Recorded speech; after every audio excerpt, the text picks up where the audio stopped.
పాలమూరు ప్రాజెక్టుకు జాతీయ హోదా ఇవ్వండి, ప్రధాని మోడీకి CM Revanth deputy CM Bhatti విజ్ఞప్తి. ఢిల్లీలో ప్రధానితో 40 నిమిషాల పాటు భేటీ. విభజన హామీలు, పెండింగ్ నిధులపై చర్చ. శాఖల వారీగా రిప్రజెంటేషన్లు ఇచ్చాం. రేవంత్ నిధులు ఇవ్వాలని కోరాం. భట్టి విక్రమార్కట. సో పాలమూరు రంగారెడ్డి ప్రాజెక్టుకు జాతీయ హోదా ఇవ్వాలని నరేంద్ర మోడీకి CM Revanth Reddy deputy CM Bhatti Vikramarka విజ్ఞప్తి చేశారు. ఏపీ విభజన చట్టం ప్రకారం 2 రాష్ట్రాల్లో ఒక్కో ప్రాజెక్టుకు జాతీయ హోదా కల్పిస్తామని హామీ ఇచ్చారు. ఏపీ విభజన చట్టం ప్రకారం 2 రాష్ట్రాల్లో ఒక్కో ప్రాజెక్టుకు జాతీయ హోదా కల్పిస్తామని హామీ ఇచ్చారు. ఇందుకు అనుగుణంగా ఇప్పటికే ఏపీలోని పోలవరం ప్రాజెక్టుకు జాతీయ హోదా కల్పించారు. అదే మాదిరి తెలంగాణలోనూ పాలమూరు రంగారెడ్డి ప్రాజెక్టుకు జాతీయ హోదా ఇవ్వాలి అని కోరారు. ఢిల్లీలో మంగళవారం సాయంత్రం 4:30 గంటలకు ప్రధాని మోడీతో రేవంత్ భట్టి భేటీ అయ్యారు. ప్రధాని నివాసంలో జరిగిన ఈ సమావేశం దాదాపు 40 నిమిషాల పాటు కొనసాగింది. ఈ సందర్భంగా రాష్ట్రానికి సంబంధించిన వివిధ అంశాలపై ప్రధానికి రిప్రజెంటేషన్ ఇచ్చారు. విభజన హామీలు, పెండింగ్ నిధులు, ఇతర ఆర్థిక అంశాలను ప్రధాని దృష్టికి తీసుకెళ్లారు. కేంద్రం నుంచి రాష్ట్రానికి రావాల్సిన 6,283 కోట్ల నిధులను వెంటనే విడుదల చేయాలని విజ్ఞప్తి చేశారు. పెండింగ్ లో ఉన్న అన్ని అంశాలపై ప్రధాని మోడీతో చర్చించామని సీఎం రేవంత్ రెడ్డి తెలిపారు. కేంద్రం నుంచి రావాల్సిన నిధులు, అనుమతులపై శాఖల వారీగా రిప్రజెంటేషన్లు ఇచ్చామని చెప్తా ఉన్నారట. సో మొత్తానికి అయితే ఇగో ప్రధాని దృష్టికి తీసుకెళ్లిన అంశాలట, వాటికి సంబంధించినటువంటి వాటి మీద ఒక్కసారి చూద్దాం. రాష్ట్రంలోని 14 రోడ్లను నేషనల్ హైవేలుగా అప్గ్రేడ్ చేయాలి. వీటిలో కేవలం 2కి ఆమోదం లభించి మిగతా 17 రహదారుల అప్గ్రేడ్కు గ్రీన్ సిగ్నల్ ఇవ్వాలి. ములుగు కేంద్రంగా ఏర్పాటుతున్న సమ్మక్క సారక్క ట్రైబల్ యూనివర్సిటీలో 2023-24 విద్యా సంవత్సరంలో ప్రవేశాలకు అనుమతి ఇవ్వాలి.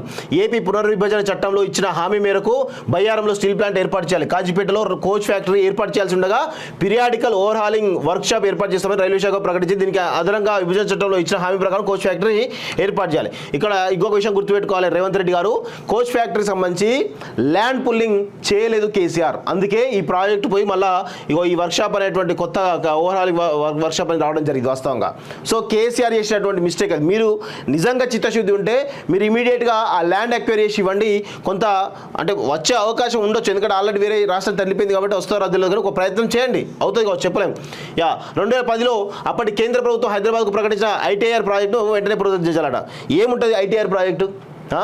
మీరు ఆ రోజు కేటీఆర్ అనే ఒక సన్నాసి, ఐటీ అంటే అసలు ఒక ఇంగ్లీష్ మాట్లాడి మొత్తం ఐటీకి బ్రాండ్ నెంబర్స్ చెప్పేసి అనుకుంటారు కదా, కేటీఆర్ వల్లనే ఈ ఐటీఐఆర్ ప్రాజెక్ట్ సంబంధించినటువంటి దానిలో కేంద్ర ప్రభుత్వానికి ఎలాంటి రిప్రజెంటేషన్ ఇవ్వకపోవడం వల్ల దాని మీద కదలిక లేదు. వాస్తవంగా మీకు చిత్తశుద్ధి ఉంటే శ్రీధర్ బాబు ఆధ్వర్యంలో రెగ్యులర్గా మీరు కేంద్రానికి వెళ్తే ఖచ్చితంగా ఐటీఐఆర్ను ప్రకటిస్తుంది.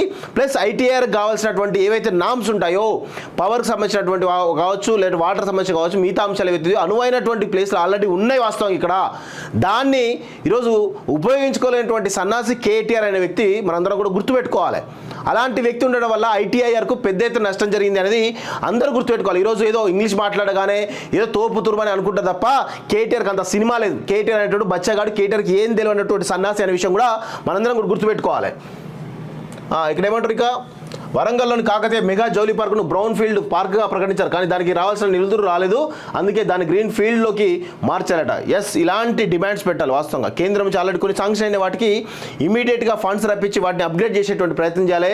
వాస్తవంగా వీళ్ళ ఇనిషియేషన్కి నేనైతే అభినందిస్తూ ఉన్నాను.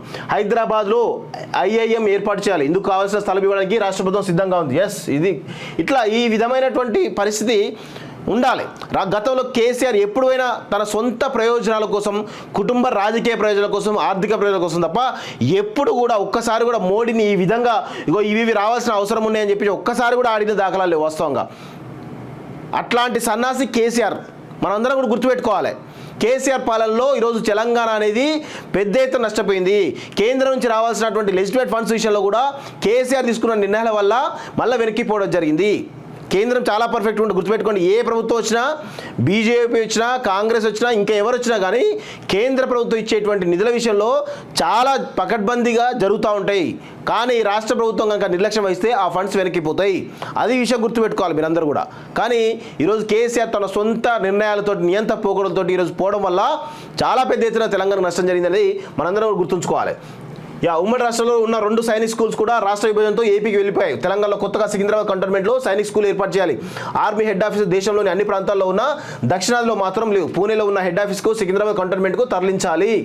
ఏపీ పునర్విభజన చట్టం 9వ షెడ్యూల్లో ప్రభుత్వ సంస్థల విభజన, 10 షెడ్యూల్లోని సంస్థల అంశాలను పరిష్కరించాలి.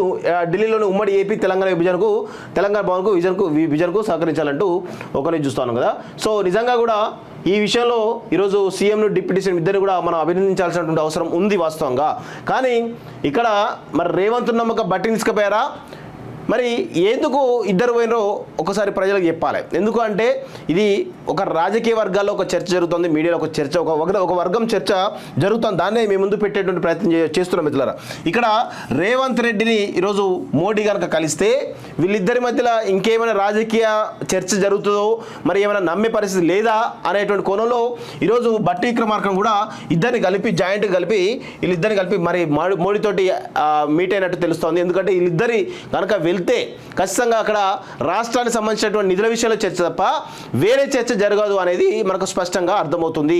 అందుకే రేవంత్ రెడ్డిని ఒంటరిగా పంపలేదు వాస్తవంగా.